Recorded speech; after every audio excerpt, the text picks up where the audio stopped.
Assalamualaikum warahmatullahi wabarakatuh. Perkenalkan, nama saya Ferdi Brian Wijaya dengan NPM C1C019125. Dan pada kesempatan kali ini saya akan mencoba untuk sedikit menjelaskan materi dari chapter 6 dari mata kuliah Akuntansi Keuangan Lanjutan 1 yang diampu oleh Bapak Madani Hatta yang berjudul Karakteristik Konsolidasi dengan Akuisisi Melebihi Nilai Tercatat. Tanpa berlama-lama lagi, saya akan langsung menjelaskannya ya teman-teman.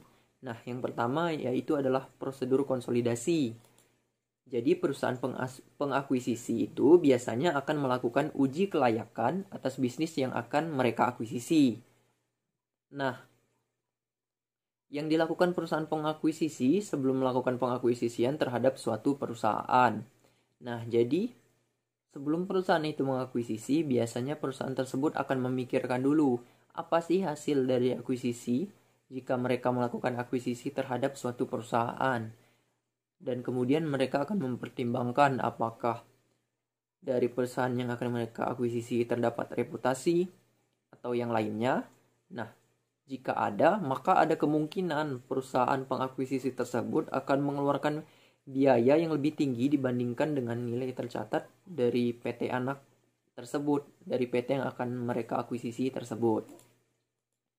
Selanjutnya, yaitu adalah faktor-faktor yang dapat mempengaruhi proses penilaian kelayakan bisnis saat proses kombinasi bisnis, yaitu antara lain, yang pertama adalah prospek bisnis perusahaan, yang kondisi industri secara umum. Yang kedua adalah nilai strategi bisnis.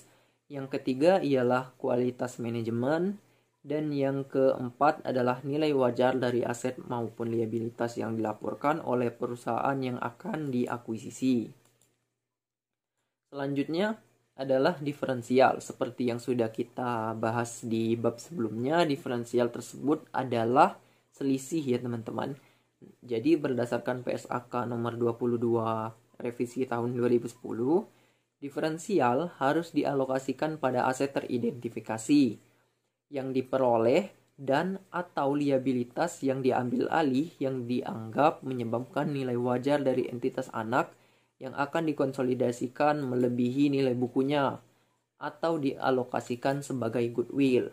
Nah, diferensial bisa disebabkan karena dua hal. Yang pertama, karena perbedaan nilai wajar dari aset yang diperoleh dan liabilitas yang diambil alih.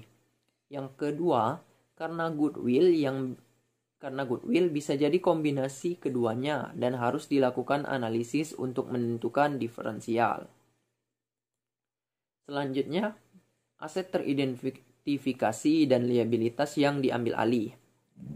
Menurut PSAK 22 tahun 2010, aset teridentifikasi yang diperoleh dan liabilitas yang diambil alih haruslah memenuhi definisi aset dan liabilitas menurut kerangka dasar penyusunan penyajian laporan keuangan pada tanggal akuisisi serta merupakan bagian yang dipertukarkan dalam proses akuisisi.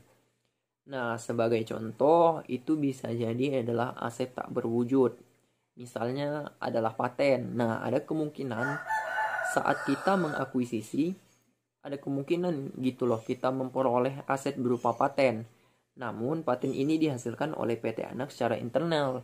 Maka standar suatu aset tak berwujud yang tercipta melalui proses internal tidak boleh diakui. Paten itu boleh diakui jika paten tersebut diperoleh secara dibeli, meskipun hal itu sebenarnya bernilai.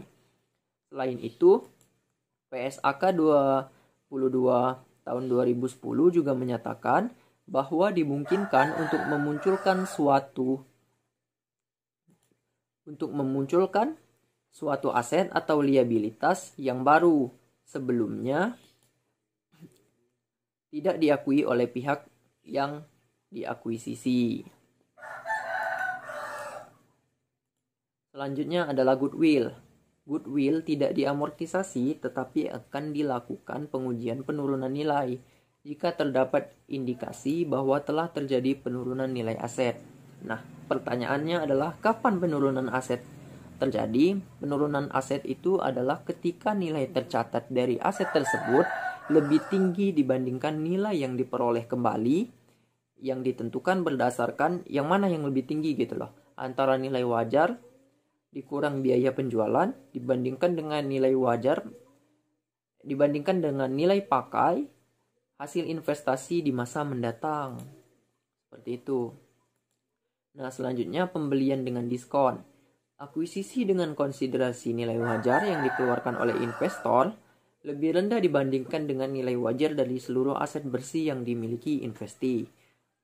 PSAK 22 revisi tahun 2010 mengindikasikan bahwa investor atau pengakuisisi harus mengakui keuntungan yang dihasilkan dari pembelian diskon ini melalui laba atau rugi pada tanggal akuisisi. Nah, ilustrasi akuisisi dengan kepemilikan penuh. Kepemilikan penuh itu 100% ya teman-teman mengakuisisinya. Terdiri dari yang pertama ialah konsolidasi sesaat setelah akuisisi, maka perusahaan hanya akan melaporkan laporan posisi keuangan dan jurnal eliminasi yang terkait. Ada yang pertama menghapus ekuitasnya, anak seperti saldo laba, saham biasa. Yang kedua menghapus investasi perusahaan induk pada perusahaan anak. Yang ketiga memunculkan diferensial atau dialokasikan. Yang keempat memunculkan kepentingan dan pengendali di bagian kredit. Yang selanjutnya adalah konsolidasi pada periode setelah akuisisi. Tidak terdapat perbedaan mendasar dibandingkan konsolidasi ketika akuisisi dilakukan pada nilai tercatat. Nah, selanjutnya adalah laba bersih dan saldo laba konsolidasian. Ketika entitas anak dimiliki sepenuhnya oleh entitas induk serta tidak ada penyesuaian komponen-komponen tertentu, laba rugi konsolidasian adalah sama dengan laba rugi yang dilaporkan oleh entitas induk. Selanjutnya, konsolidasi pada periode setelah terjadinya akuisisi. Contohnya setelah satu periode atau menambah satu periode tahun. Ilustrasi akuisisi dengan kepemilikan sebagian.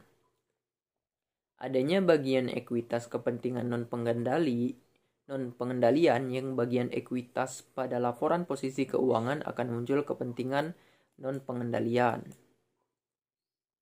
PSAK 65 revisi tahun 2014 mensyaratkan entitas induk untuk menyajikan secara terpisah bagian dari kepentingan non-pengendali pada ekuitas dalam laporan posisi keuangan konsolidasian. Hal ini berarti untuk menunjukkan kepada pengguna laporan keuangan seberapa besar bagian dari aset bersih yang dimiliki entitas anak yang tidak dikuasai oleh entitas induk. Nilai wajar konsiderasi sama dengan nilai akuisisi sama dengan imbalan yang diserahkan. Isu lain seputar konsolidasian, adanya biaya transaksi terkait akuisisi dibebankan pada periode ketika biaya tersebut terjadi atau jasa diterima, kecuali biaya terkait penerbitan efek. Nah, baiklah, itu saja yang bisa saya jelaskan untuk materi bab 4 ini. Mohon maaf apabila terdapat banyak kekurangan. Saya akhiri. Wassalamualaikum warahmatullahi wabarakatuh.